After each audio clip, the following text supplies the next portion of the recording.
let's take a look at how we can simplify these expressions. The square root of 25 times x to the 12th power. I want to find an expression that if I multiply with itself, I get that. So 5 is the square root of 25. And if I divide the exponent in half, x to the 6 times x to the 6 is equal to x to the 12th. So that's the simplified form.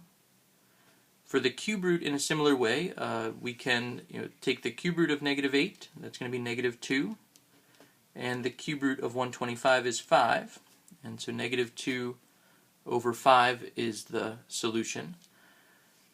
16 to the 4th root, 16 to the 1/4 is the same as the 4th root of 16, so the value of that is also 2. These second two expressions, we can use a calculator to evaluate. For a cube root, because there are no variables, that the first one we can't really plug x to the 12th into the calculator, but since it's a cube root we can go to the math menu. So if you choose the math key, and then the cube root command is option 4. For something like a 4th root or a 5th root, you could use option 5.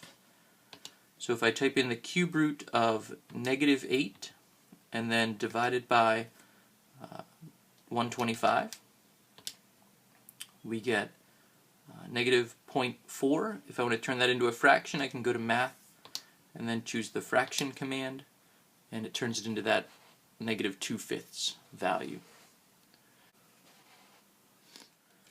With another calculator, maybe a TI-83 or an older TI-84, if your calculator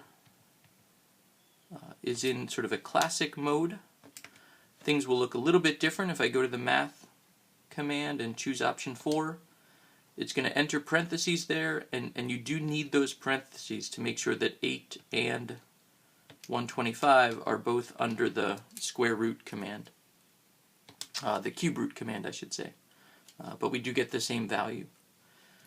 I can enter in 16 and then raise that to the 1/4 power, and doing that will simplify to 2.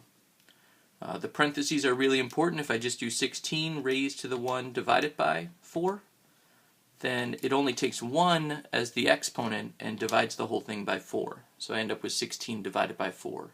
So remember, parentheses, especially when you have a fraction up in an exponent, the parentheses are really important.